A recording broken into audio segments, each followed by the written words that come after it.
All right. Well, I just wanted to go ahead and welcome everybody. We are recording. Today is our third webinar for the course, Engaging Military Communities.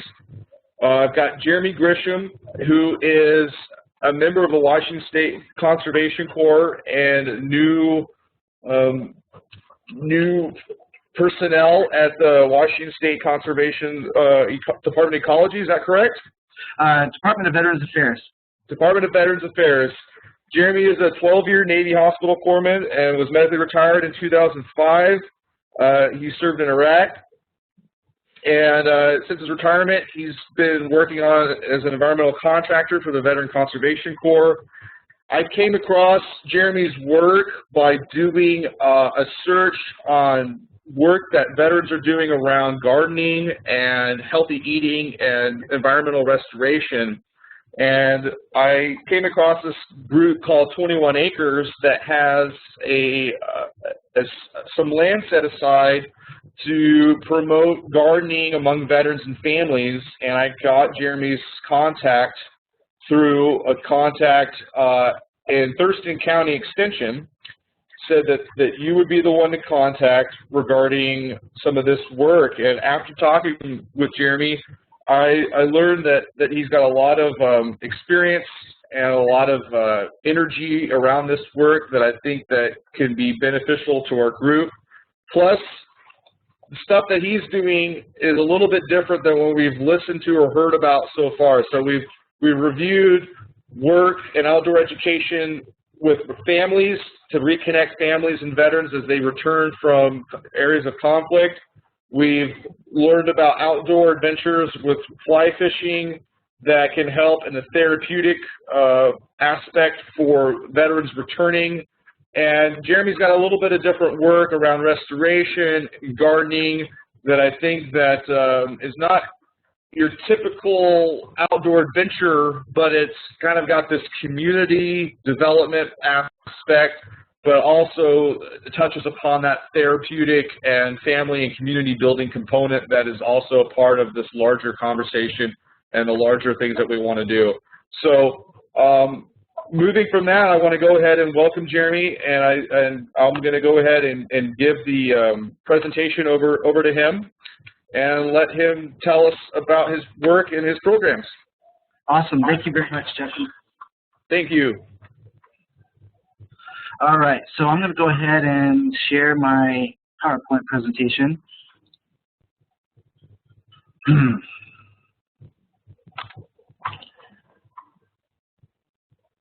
So are you guys, are you seeing the presentation yet? Yes. Okay, super.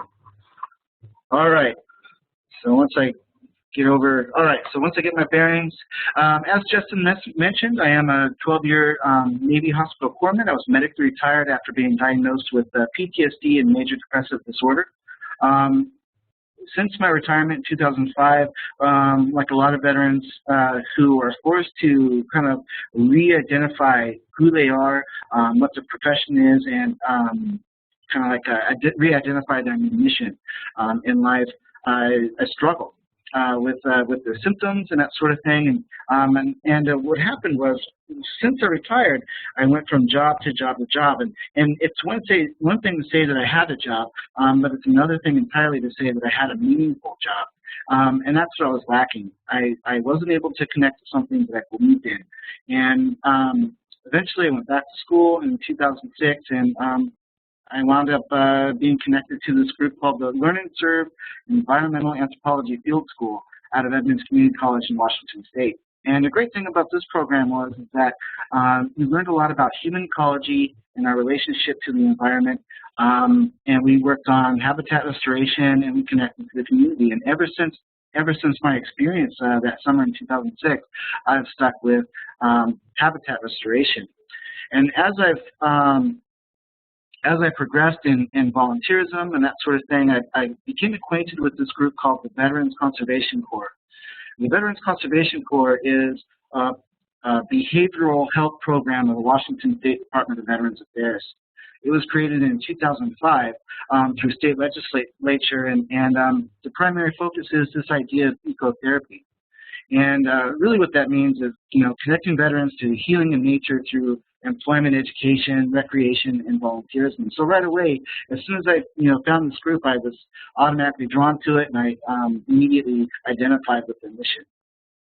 So the BCC was modeled after this guy named John Bill, who I'll talk about in a little bit. John was a Vietnam veteran, and he is a self-taught environmentalist, and he basically did some really awesome work. And then in 2007, we kind of expanded the program from just the VCC, focusing just on volunteerism, to this thing called the Veterans Conservation Academy. And the Veterans Conservation Academy was a partnership with Green River Community College, Olympic College, Spokane CC, and then Lake Washington Technical Institute, where we had a group of veterans enrolled in their natural resources program or environmental sciences, some program involving the environment. They went to school Monday through Thursday. We paid them $1,000 a month living stipend, and on Fridays we went out and did various restoration projects around the Washington State and Puget Sound area. Unfortunately, due to the economic collapse in 2008, we lost our funding, and it forced us to kind of reconsider how we're going to connect the veterans and the environment. And that eventually led to us piloting the Vet Corps program, which is the AmeriCorps type program that was made possible through the Edward M. Kennedy Serve America Act of 2009. The first year pilot was very successful. We had we had 20 veterans that first year, and we kind of spread them out across the state at local universities and colleges, and they were our frontline contacts to a lot of veterans. Of course, the program is successful, and it's a national program now. And last year in Washington State alone, we made contact with just roughly around 12,000 veterans and family members across Washington State. So every year it seems like we're just getting in contact with more and more veterans, which is a great thing. Okay, so back to John Beal. As I mentioned before, John Beal is a Marine Corps veteran, a grunt, and he had I guess, I don't know if I would say typical experience in Vietnam. For a lot of folks, it was traumatic indeed. He was a POW, somehow managed to escape imprisonment, and he ended up losing a finger in hand-to-hand combat over there in Vietnam. He was engaged in a lot of battles, that sort of thing. When he came home, he wasn't dealing with, of course, we weren't really talking about post-traumatic stress disorder. We weren't really talking about it back then, and as a result, John wasn't dealing with his emotional issues in an effective manner. So, like a lot of veterans in that time, he was hardened to alcohol, hardened to smoking. He wasn't eating right, and he was basically just an angry person, and that was affecting his mental and physiological health, as well as the health of his children and his wife. John had, by the time he was in his 30s, John had 3 heart attacks, and after the 3rd heart attack, his doctor told him that if he has one more, it's not likely that he'll live. He won't survive another heart attack, and he prognosed him with about maybe 4 or 5 months left to live. With that news, John kind of sat down, took some time out, and he thought to himself, well, if I have only a few months left, I'm going to do something good with that. And at the time, he was living in this community in South Seattle called South Park. And he looked to his backyard, basically, and he saw this creek called Ham Creek. And Ham Creek, like a lot of the tributaries of the Duwamish River at the time, was highly abused, I'll just say that. And so he just started cleaning it up and started with, pulling refrigerators, car batteries, drug paraphernalia, all sorts of garbage and muck out of the creek. And one thing led to another, and 4 or 5 months passed, and John's still around, so he just kept working, and he became more involved. And so nobody else in that time really was focusing on this work, and so he became this sort of self-taught environmentalist.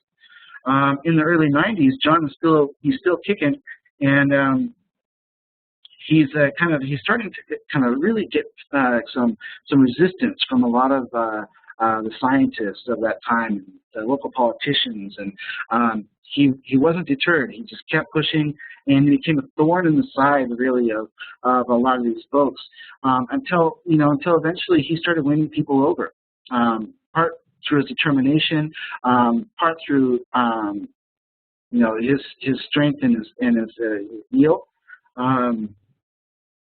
and eventually he made some really impressive progress in restoring not only Ham Creek, but the Duwamish River and the Puget Sound area. Today, a lot of folks consider John to be the father of the restoration efforts of the Duwamish River, and that's pretty incredible considering this is a man who never went to college, and he did everything on his own. Unfortunately, John passed away in 2006, 1 year after the BCC was created, and that was in part because John, he was still fighting. He was still wrapped up in Vietnam, this idea that everything was a battle. And as I mentioned before, John was kind of like a thorn in the side of folks, and that's because he was so combative with his approach. And he lost a battle with the city of Seattle over a installation of a training center on the wetlands that was the headwaters for his creek, Ham Creek. And everyone said after that he kind of gave up, and a few months later John passed away from a heart attack. So my reason in pointing that out, and when I talk to other veterans about John Beal, is not to kind of highlight the futility of fighting the good fight, rather talking about the idea you do everything in moderation. We believe John extended his life based on this idea of ecotherapy, but he kind of went a little too far in some regards, because in a way he still wasn't really dealing with the issues. And that's one thing that we'd like to change in our approach with the veterans that we're working with today, and start talking about moderation, start talking about reclaiming our souls, or finding another mission. In 2007 through 2009, we worked with Dr. Christine Bellotti. She's out of California, and she came up here and she did a study on 17 of our participants in the Green River Community College program of that Veterans Conservation Academy. All of those 17 participants were all Operation Enduring Freedom, Operation Iraqi Freedom, or Operation New Dawn veterans. And at the end of that first year, 4 of the 17 had already found work in the green job kind of arena or field. 12 of 17 advanced their education in the environmental sciences, and then 16 of the 17 were, so essentially 16 of the 17 were directly engaged in environmental employment and/or education. And this is pretty cool, because a lot of those veterans were, they're like realizing that there's more out there than what they thought possible before. A lot of these guys were grunts, or their jobs while they're in the military directly related to harmful effects in the environment. So they're part of this kind of like pollution problem that the U.S. military has. And when they got out, they would never in a million years consider that they could work on behalf of the environment, and not only work on behalf of the environment, but find a lot of self-satisfaction in that. So the final person, the 17th, had a little bit more difficult time finding employment. Anecdotally, eventually that person did find employment and still working in the field today. So all 17 members are in the field as of today, and they're doing some really great work. 2 of them are directors at local community colleges for their respective veterans programs. One of them is working for the U.S. Fish and Wildlife. And so there's this really broad scope of where these folks are going to. It's pretty great stuff. Okay, so Dr. Bellotti noticed through her study in the Beck Depression and Inventory Scale a slight decrease in depression, also a slight decrease in anxiety, and slight decrease in PTSD symptoms. But the remarkable part is that the participants noted that they had significant improvement in their perceived physical abilities and their social functioning. And additionally, there were small improvements in overall physical functioning and overall mental health. So really, what was happening with that core group of veterans, because they're all in the same program together, they're taking all the classes together, and they're going through a lot of the same trials and tribulations, is that they were bonding. And in some regards, what would have normally kind of separated them socially or culturally, they were starting to come together, and they were realizing that they were better than they believed themselves to be. And that was the great thing about that program in 2007 to 2009. The health survey indicated a significant improvement in the perceived physical ability. Okay, I already mentioned that. Sorry about that. So anyway, the study showed that the veterans in the program were making significant progress in their self-realized abilities. All right, our focus today with the Veterans Conservation Corps is strictly, we're really focusing on ecotherapy and ecopsychology aspect, going more into like a depth psychology approach and addressing the veteran culture. And when I talk about veteran culture, it's important, I feel it's important to realize that there's an overarching idea of what a veteran is or what military culture is. Well, what our public and typically other veterans as well, we fail to have this conversation about the subcultures and the professional communities within the military, and then also based on different branches of the service that really affect our transitions and how we communicate with each other and how we're going to really kind of tackle these mental health issues, physical and mental health issues that veterans are commonly associated with getting out.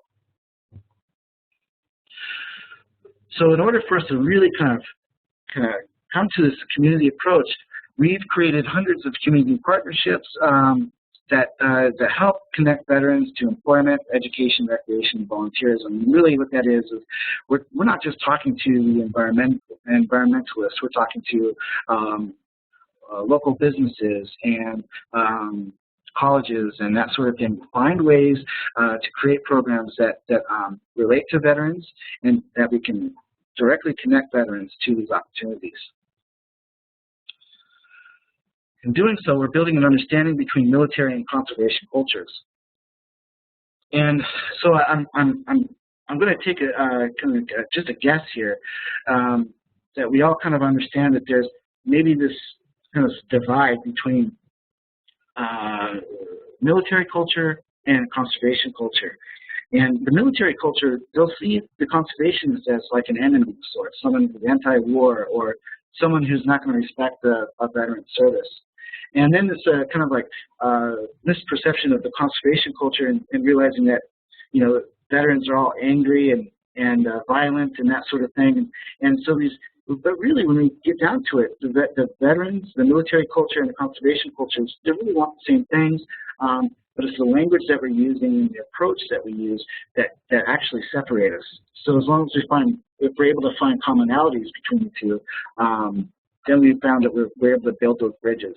And we've had some success in that regard.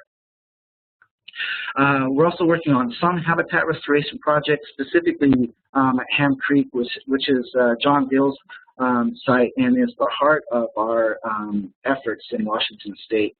But we are also engaged in other conservation efforts, you know, in eastern Washington up to the north part in Bellingham and the Mazamas and that sort of thing. So our reach is throughout the state, but we're really focused on Ham Creek as far as the habitat goes.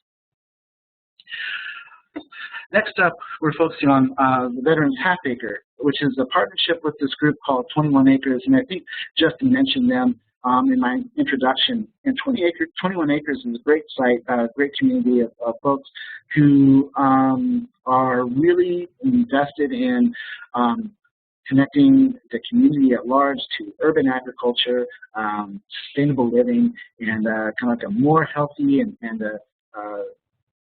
maybe a less complicated lifestyle. the great thing about their work is they're not trying to shove any ideology down someone's throat. They're really engaged in working with someone to help them realize the full benefit of that work. And that's what drew me to them in the first place. In 2009, we started talking, and eventually they gave us this half acre of land to use, which has kind of gone through some changes over the years. Initially, we started with a more kind of agricultural approach, throwing down some lines and growing produce and donating what we grew to local food banks, to what it is today, which is a healing and community partnership project. In essence, it's an edible forest with some raised beds for a pea patch type structure that's also connected with a K through 12 student program there at 21 acres. And the idea is that veterans and students and the community at large will use this place as a way to connect to each other, for the general populace to learn more about military culture, and to open up some dialogue. Each of the plants and trees on the half acre have a name associated with a veteran or a significant battle in U.S. history that talks about healing from trauma, essentially, and the growth from these combat, war. And it's not to highlight or glorify war, but to really emphasize and focus on how it changes the community, what's affected environmentally and in our psyche, and what we can do after that. Next up is the Veterans Vision Quest, and this is something that's a work in progress. And the idea with this is it's through partnerships with groups like, say, the Sierra Club, Northwest Outward Bound, the Manzanas out of Portland, Oregon, and many more, that we're going to create a more of a kind of like adventure therapy, so to speak. But it's going to be more personalized, and this is where we start talking about the human soul and reclaiming the indigenous soul and those sorts of things, and having ceremonies and processes to appropriately welcome veterans back into our communities. Throughout the Vision Quest, veterans will begin the outdoor aspect with by carrying a stone that is the symbology of carrying your burdens, and on that stone they will write down whatever trauma or burden they're taking with them, even if it's as simple as some transition issues. And sorry, I lost my train of thought. Transition issues, and they'll carry that stone through them with them throughout the entire length of the outing, which will probably be about a week long. At the end of the outing, we're going to have a ceremony, a sweat lodge. They'll use those stones for the sweat, and then once everything's said and done, a kind of a graduation ceremony, they'll take their stones and they'll put it in its proper place. And the proper place in this context is they'll place the stones to form what would eventually become a living wall. And again, symbology using growth from trauma. Along with that Veterans Vision Quest, participants will be trained as peer support specialists, as well as our Vet Corp program. Those members will also receive the training. And the peer support specialists really is the same thing, same idea that the federal VA is using with their peer mentor programs and other groups, basically as this kind of first line response to connect to veterans who are struggling with issues, to connect them to the appropriate resources, and to ensure the utmost safety for our veterans in our community. All the veterans that we're working with in these avenues, they will receive our full support, and we will allow them to have a place where they can decompress. For example, we're working with the Washington State Department of Ecology and the Washington Conservation Corps crews. They have some crews that are just veteran specific, and with those veterans, their work is very hard work, and they're receiving very low pay, and it's demanding. And so these guys are folks that are really still trying to kind of transition. So they still have issues with the VA that they need to work out. They're still working with their family issues. They're saddled with debt or whatever it is that they're working with, and we're going to give them the time to connect into the resources that they need, so they can. We're also like a third party, so they can air out any grievances they may or may not have, and basically just support them. And we do that with all the veterans that we work with. Another approach that we've just started is this art therapy in nature. And essentially what that is in addition to our habitat restoration project, say at Ham Creek, for example, part of the event will focus on connecting to the environment through restoring the local habitat, and then the second half will be taking time to kind of take in the site in silence, listen to the sounds, and watch everything around you, what wildlife is present, and whatever veterans feel moves them. So if they want to draw or paint, or if they want to write, it's time for that, and it's time for them to share what they want to, and talk about some things that might be something they're struggling with. I mentioned the Vet Corp program, and so we have that, and today we have about 50 members in the Vet Corp community spread out across Washington State. And in addition to those, we have individual placements and internships. And most of our individual placements and internships are going back to the community partnerships with folks like CMLM, Department of Ecology, and many others that we work with through grants and other funding to connect veterans to, to the outdoors. And those veterans are in turn working to organize other volunteer events and really just kind of spread our reach to connecting to the veterans in the environment.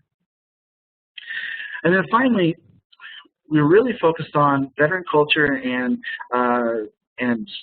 how to really break down some of these barriers that are keeping veterans out of this work. And so we're implementing a study that's anticipated to begin in fall of this year, and it's a veteran culture and the environment study. This study will take two approaches. One, we're going to talk to our community partners and find out what barriers they perceive there to be, and then we'll talk to our veterans to find out what we can do to help them find the benefit of working in the environment. So we'll see how that goes, and that's coming up this fall. All right. So some of the challenges in talking about ecopsychology and the veteran. Let's kind of touch base on it. Veterans are an interesting group. One veteran is like, some veterans is like no other veteran, right? Or all veterans is like some veterans is like no other veteran. So it's really kind of this mixed approach that we have to take. So we have to understand what language barriers are keeping veterans out of working in the environmental field, and in talking with ecopsychology. The cultural understandings of the veteran community and all the subcultures and so on. And this is something that we hope to address in this upcoming survey. And then understanding the needs of the veteran and the families. As I mentioned briefly before, a lot of veterans are young, and when they're getting out of the service, they're shackled by debt. Some veterans have even filed for bankruptcy once or twice or more. There's this kind of generalized transitional adjustment that a lot of veterans face. And if they're, based on their family needs or, of course, employment's a big deal. And if they're dealing with any sort of military-related injury or illness, a lot of times they deal with these issues by going to the VA, and of course the VA is overwhelmed and oftentimes perceived broken system that a lot of veterans see as a major barrier in their recovery. And of course, education and social supports. So by understanding these aspects of a veteran's experience, we'll be better equipped to connect them to the appropriate resources and allow them to self-define what success means in their life. And that's a big focus for us. All right, finally, not finally, we're talking about this disconnection from the environment or their failure to realize our connection to the earth. So as soon as you start talking about ecopsychology from a veteran's perspective, they'll start to disconnect. And I'll just break it down in really simple language here. A lot of veterans are kind of apprehensive about, healing crystals and chakras and drum circles and this sort of language that the ecopsychologist really kind of focuses on. And it's our mission at the VCC to translate some of these, the language that ecopsychologists are using and help them find meaning in their life. So a more practical application for the individual. And when everything's said and done, this is some soul work here. We're reclaiming the indigenous soul, or we're finding a new mission. And this is hard stuff. I mean, we're dealing with stuff that people they really don't like to talk about. They're uncomfortable with, and it's not something that's easily said and done. There's no one pill that's going to be given to these to individuals that will help them figure it all out. So there's going to be a lot of ups and downs, and it's going to be tricky. But at the end, when they finally realize their potential, when they finally start to, find their voice, this work is richly rewarding. And I'm nearing the end of my presentation, so I'd like to highlight a few people in the program that I work with. Dorothy Hansen, she's the program director for the behavioral health programs at the WBDA. Her phone number is 360-725-2220, and you can reach her through email at dorothyh@dba.wa.gov. My boss, Jason Alves, he is the program manager for the VCC and the VetCorp program, and you can reach him by phone at 360-725-2224 or by email at jasona@dba.wa.gov. And finally, I'm the program specialist there at the Veterans Conservation Corps. I've been working in this capacity primarily as a contractor for the last 7 years, and this is a program that I've helped grow and nurture into what it is today. And you can reach me by my personal phone at 206-418-8808 or by email at jeremyg@dba.wa.gov. And now I'd like to open up to any questions you might have. Thank you so much, Jeremy. Thank you. Yeah, I have a one quick question just for clarification. Yes. And so you talked about Ham Creek and the Duwamish River Shed, and I wonder if you could just give a little bit of a context or background so the participants know what the importance or significance of that particular watershed is and some of the history around it. Oh yeah, absolutely. Thank you. So Ham Creek is a tributary in the Duwamish watershed in South Seattle, and it feeds the Duwamish River. The Duwamish River, by means of industrialization and urban growth, is Seattle's only river, and it's also a Superfund site in this region. And Superfund site basically is, and I'm sure most of you already know, it just means that it's highly toxic. There's a lot of chemicals in the river in a certain stretch, and it's something that the Environmental Protection Agency is working in tandem with our group and many other groups in this region to help clean up.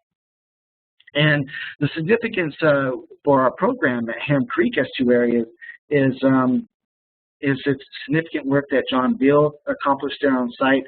He daylighted the creek in 1991 in partnership with the Army Corps of Engineers, City of Seattle, and Seattle City Light. And today the site is home to all sorts of different native plants and animals. Osprey, eagle, salmon have returned to the stream, and it's become this urban oasis. And it's a great place. A lot of healing opportunity is found there. And the Veterans Conservation Corps has kind of adopted it as the heart of our program. Did I answer that question? Perfect. Yeah, yeah. Yeah, that's great. I know the Duwamish Rivershed quite well, but we've got just people from all over that I don't think necessarily know what it is, and I just wanted to let you clarify. Now we are open for questions, but I do have a few that I can ask while people go ahead and submit their questions. And so the first one that I had, just in listening to your talk, so would you say that a lot of your work primarily is like relationship building and advocacy? Yes. Okay. Absolutely, yes. And that's one of the primary tools that we'll use to break down the barriers between cultural biases and stereotypes. Okay, perfect, because that leads into my next question. So what ways are you directly, I guess, specific activities or things that you guys are doing to bridge those communication barriers? So are you doing it through specific actions, activities, focus groups? I mean, what are your methods and approaches? So oftentimes we work with our community partners. For example, there's a group called the Mount Adams Institute, and they've started this really great program called Vets Work. And so they're bringing on a lot of veterans, and they've reached out to us to kind of help them understand what they're getting themselves into. So what we'll do is we'll talk with them, help them understand veteran culture, and then also get presentations on for the layperson, the general population, and for the veterans also. So essentially what we're doing is we're helping both parties connect to each other to help deal with conflict resolution and other issues that might come up. So a lot of education.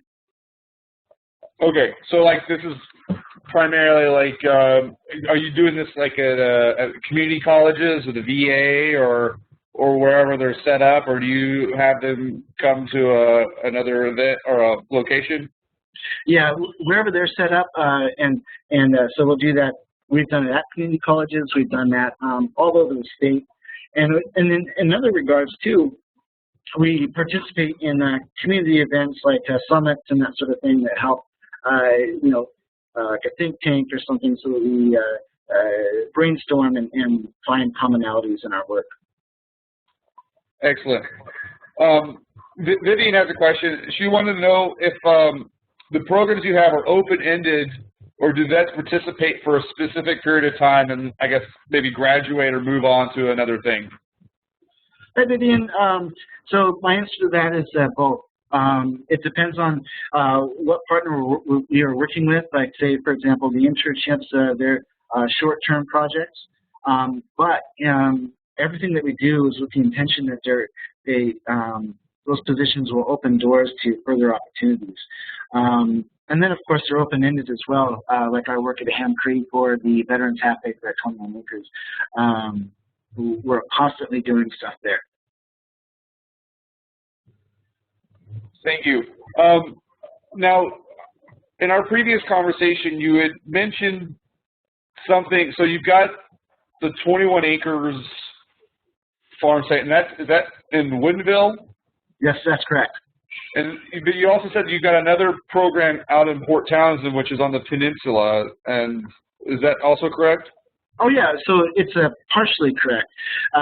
There's this group called GAVE, and GAVE stands for the Green Alliance for Veteran Education.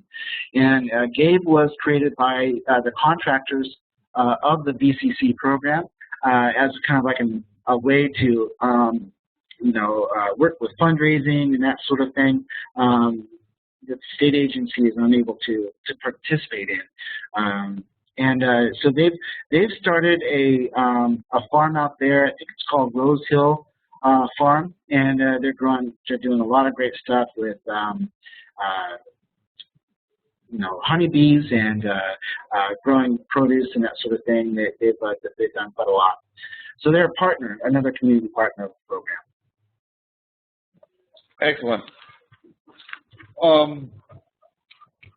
So I also had now I wanted to be able to talk to you about the study that you guys are doing, and I anticipate that a lot of the participants within this course would be interested to know the outcomes of that study, and I just wanted to know if you had more time to think about dissemination. Is there a way that participants can get connected to a listserv where they could get that access to that data once it's put together and distributed? Yes, and actually, we talked about this yesterday, Justin, and I apologize. I forgot to get the listserv information. So I wonder if there's a way I can get that to everybody after this presentation. We can, well, when you get access to the Facebook group, you can post it there. That would be perfect. So that's one thing that I'll do, and definitely would like to share as much of the information as we get, and also share a method as well. Excellent.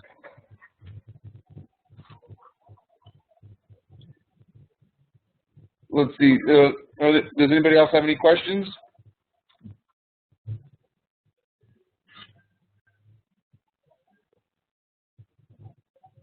Let's see. Oh, Tina wants to know how she gets the Facebook group. I will send you an email, or I can go ahead and here. Let me see if I can find the link, and I'll post it for you. It's a closed group, but we can go ahead and add everybody here if you're not on. Let's see here.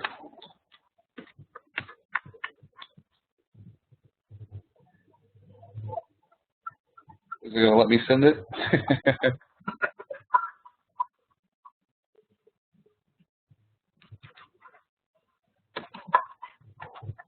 Maybe not. Here, I'll send it here. There we go. So there's the link. You just go ahead and click on it, and then ask to get access to the group, and I will go ahead and permission you, and you can see what else everyone else has been doing on the Facebook group. I want to just go ahead and say thank you for your presentation. I learned a lot. It's great that you guys are doing so much stuff. I wonder, have you, with your newest projects coming up, and I wonder, have you had more success with some projects versus others? And are there ones that you have tried out that you haven't continued as a result? Yeah, actually, one has been kind of a thorn in my side as something that there's two projects actually. One is a shellfish farm, an education center that I'd like to see as kind of like a gateway for veterans to go into some small business opportunities. But that's a complicated issue, and that's been something that has been a struggle over the last 5 or 6 years. And then the second one, I'm making actually some headway on here, and I forgot to mention it in the presentation, but it's a stewardship partnership with some community partners in the area and Seattle City Light. And this is a way for kind of like a gateway drug, so to speak, for veterans to kind of get their feet wet into the conservation community and realize that there's jobs out there in this arena and education as well. So stewardship and shellfish farming, two difficult ones. The shellfish farm sounds pretty cool, though. That's definitely an interesting. Yeah, there's a lot in that area too. So. Yeah, absolutely. Let's see. Tina wants to know: are there any publications or websites on this topic that you would suggest? So I mean, I'm assuming like ecotherapy related, eco-psychology, but with specific reference to veterans. I mean, I know that in the course we had some research papers that were a part of the the readings, but I don't know if you've come across anything that you refer to in your work. Okay, so there's actually a lot of publications out there dealing with the eco-psychology, and then in some of those publications they do mention in veterans and say this kind of like warrior spirit, and it gets kind of, excuse my language, fruity sometimes, but some leaders in the field are Bill Plotkin. He's the author of a book called Wild Mind and Soulcraft. Another book called Jung and Shamanism by Michael Smith. And there's other books titled simply Eco-Psychology that have a lot of information as well. And one of them speaks, War on the Soul by Ed Tick. Ed Tick is probably as closely related as you can get without actually dealing with eco-psychology specifically, but he does a lot of work with veterans that directly resembles the work that we're doing, and they're talking, strictly about the ceremonies and healing and that sort of thing. So Ed Tick, War on the Soul. So is that how you modeled your upcoming Vision Quest work? Is that coming up this summer, or is this for next year? We're hoping to implement the Vision Quest. This is another one of those long-term dream projects that we've been working on, and part of it is just selling people on the idea of this ceremonial aspect. But it's we're hoping to implement this this fall. Okay. And and just from sharing with others, what kind of response have you gotten from vets so far? I mean, I know that you're kind of in the infancy and getting the information out there just now, but I mean, just what is your sense or take on the initial reaction of the model that you're putting out there? I think the initial reaction is fairly positive as long as I'm using appropriate language. So I can't go into a group of veterans. Say, for example, I'm talking to some folks with the veterans group at the Washington Conservation Corps, and I can't go to them and start talking about indigenous souls and shamanism and that sort of thing. I have to use a different sort of language, and if I'm able to do that, then it's very positive reaction, and they clearly identify with it, even though they don't realize that we're talking about the same thing here.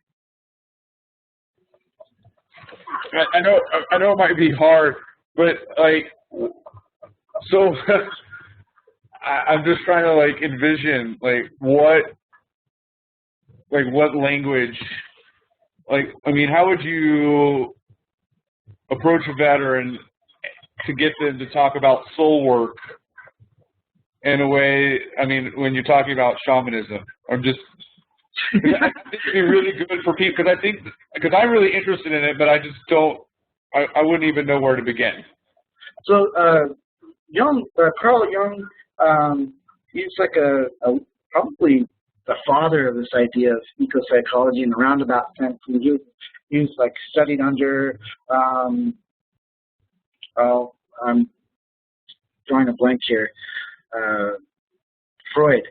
He studied under Freud and kind of broke off from Freud a while ago, and he uses the term complex. So everything is more of on the psychological aspect, and in that regard, it helps. So let me back up just a little bit. Jung uses complex. Shamans use possession and exorcism and that sort of thing. So you can see the differences, but really they're talking about the same thing. And this idea of spirit versus psychology. And so in order to really have this conversation with veterans, we have to kind of come from a more Western approach. And sometimes we use more psychological terms versus this sort of ethereal spiritual sense. And to break it down even further for a lot of veterans, we just, we talk to them in their language. And a lot of that's just sort of, based on where they're coming from, what branch of service they were in, or what community they came from before they joined the service. and I'm not going to start throwing out a bunch of slang I'm not used to speaking, but I will break down the language in a way that they can understand it better. I'm not talking down to them, I'm talking at their level. Excellent. Thank you. I guess that's what I was looking at, is like the Western, the language of science, but still talking about basically the same thing. That's a good way of putting it. Thank you. Are there any other questions for Jeremy before we wrap up? Because we're coming to the end of our session.